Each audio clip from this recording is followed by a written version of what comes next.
Coach Cal. I like to call him Can't Coach Cal. And people were not happy in the game last night. Mm-hmm. What'd they lose? What was it? They lost by 2. Yeah. It was 83-85. And they had a chance to call timeout and, set something up and to tie the game, win the game, whatever. It wasn't done. And Coach Cal, John Calipari, says that's not his style or whatever. He just wants the players to go and make something happen. And I don't know. I mean, I look at his record long term. Letting things go haven't really worked out. His quote was, "In my career, I let that go. Let the guy get to the rim. They're not going to foul you, blah, blah, blah, blah." I hear all that. But there were people criticizing him that another one where Coach Cal doesn't move on and do something different. Mm-hmm. I know he's been around. He was forced out of Kentucky finally. They got tired of disappointments. And let's hear what I like to affectionately call him, Can't Coach Cal. In my career, I let that go. Let the guy get to the rim. They're not going to foul you. And with that kind of time, just me. You call a timeout, now you got to worry about what he's doing, how he's playing, the inbound, what are you doing? So I usually let that go. Now, because it ended the way it is, yeah, I wish I would have called a timeout. But 99% of the time, I let that go. Because now I know what they're doing, they know what we're doing. That's why we did it. But coaches, Ephraim, draw up plays all the time. So what if they know what we're doing? So what if they know the ball's going to our best player? Does that mean that we can't get it? We can't get the basket because the ball's going into Ephraim? No. Come on. Oh, wait a minute. Getter. Let me see. I was sitting courtside when Michael Jordan hit that shot over Craig Elo in Cleveland. Oof. Okay? Ephraim, I'm sitting there courtside. I'm talking to Clifton Brown from the New York Times. I was working for the Daily News at that point, covering the NBA. And I'm like, the Cavaliers aren't double-teaming Michael Jordan. Like, there's only one guy who could get the ball who could hurt you. I would have 2 guys draped over him. Somebody else beat us. Somebody's going to be wide open. Go ahead. I dare you to make the shot. Anybody but you. Michael ain't getting the ball because there wasn't enough time to pass it. Right. So you had to throw it to whoever was going to shoot it, and I just couldn't believe that he would be able to get the ball. But anyway, my point is, this is a long history for Calipari. The one championship, what is that? The 1 year they had 6 players drafted in the NBA? Anthony Davis, man, right? Right. Six players drafted in the first round of the NBA draft. They had 1 championship in his career. And it was him, Boogie, who else? John Wall. It's unbelievable. They were stacked. And I'm just, at some point, when you look at him, hell of a recruiter. Oh, that he can do. That's not even an issue. I just don't think he can coach. I really don't. You can't have that much talent and come up short all the time. And then the other thing too, he says like that's his philosophy or whatever, right? To just let it go. But wait, the way it came down, I would have called timeout. Does that make sense to you? No. You can't. Look. Where are you on him? They were middle of the road in the SEC. Right. I'm not saying that they 8 and 10 in conference play. Nothing to write home about. 22 and 14 or whatever that is. And so he had an opportunity yesterday to extinguish all of that. Or at least have people go, wow. Right? Like right? To wash all that away. Because the deeper you go in the tournament,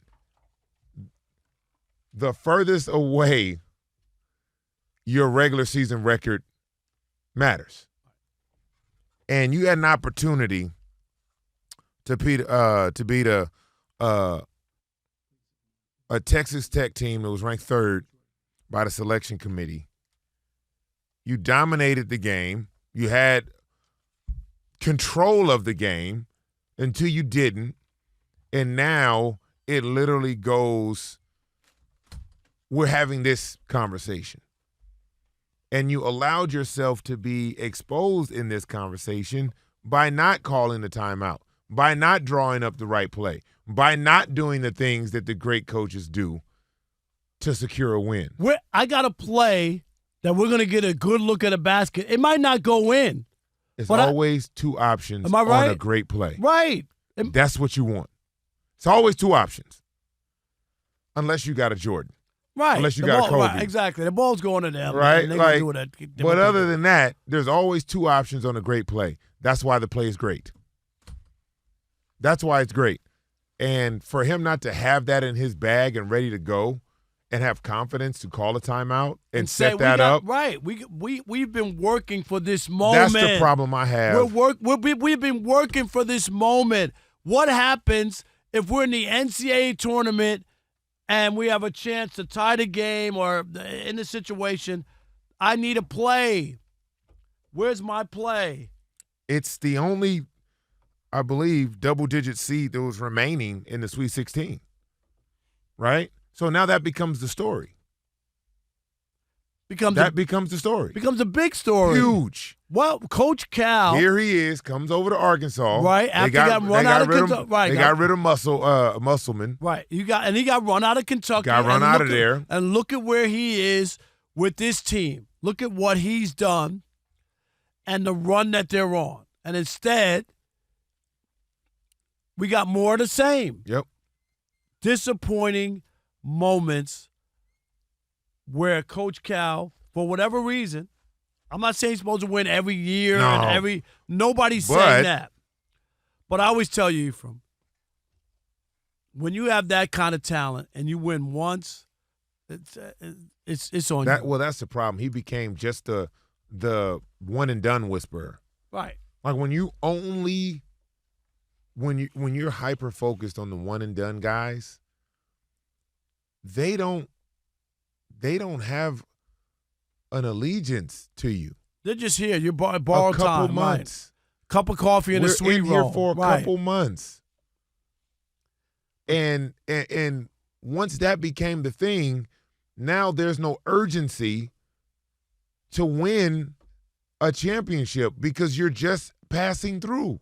But how can you have a team with 6 first-round NBA players? They all went to the league. Right. That's how good they were, but they couldn't. He hasn't been able to duplicate that since. No, but you weren't able to get something more out of them. Yeah, because your turnover is too much. Your turnover is too much. Now that may be different now because some of those guys may have stayed because the money is going to be so big.